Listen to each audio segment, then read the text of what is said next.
അധിനിവേശ കാശ്മീരിലെ ജനങ്ങൾക്കിടയിൽ തീവ്രവാദത്തിനെതിരെയുള്ള പ്രതിഷേധം ശക്തമാവുന്നതിന്റെ സൂചനകൾ നൽകിക്കൊണ്ട് പഹൽഗാം ഭീകരാക്രമണത്തിന് നേതൃത്വം നൽകിയ തീവ്രവാദിയുടെ മരണാനന്തര ചടങ്ങിൽ ലഷ്കർ ഇ ത്വയ്ബ തീവ്രവാദികൾക്ക് പൊതുജനങ്ങളുടെ കയ്യിൽ നിന്നും മർദ്ദനമേറ്റു.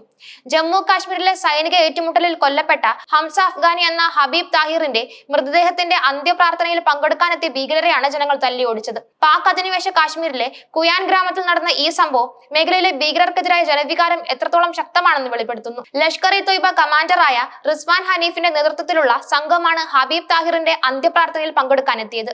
എന്നാൽ ഈ ഭീകരരെ ചടങ്ങിൽ പങ്കെടുക്കാൻ താഹിറിന്റെ കുടുംബാംഗങ്ങൾ പോലും അനുവദിച്ചില്ല. ഇതിനെ തുടർന്ന് ലഷ്കർ തീവ്രവാദികൾ ജിഹാദ് മുദ്രാവാക്യങ്ങൾ വിളിക്കാൻ തുടങ്ങിയതോടെയാണ് ജനക്കൂട്ടം പ്രകോപിതരായത്. തങ്ങളുടെ കുട്ടികളെ ഭീകരവാദത്തിലേക്ക് തള്ളിവിട്ടതിന് ഈ തീവ്രവാദികളോട് ഗ്രാമവാസികൾക്ക് നേരത്തെ തന്നെ കടുത്ത അമർഷമുണ്ടായിരുന്നു. പ്രതിഷേധം രൂക്ഷമായതോടെ ജനങ്ങൾ ഭീകരരെ മർദ്ദിക്കാൻ തുടങ്ങി. സ്ഥിതിഗതികൾ നിയന്ത്രണാതീതമായി മാറിയപ്പോൾ ജീവൻ രക്ഷിക്കാൻ റിസ്വാൻ ഹനീഫിനും സംഘത്തിനും ആയുധങ്ങൾ ഉപേക്ഷിച്ച് ഓടിപ്പോകേണ്ടി വന്നു.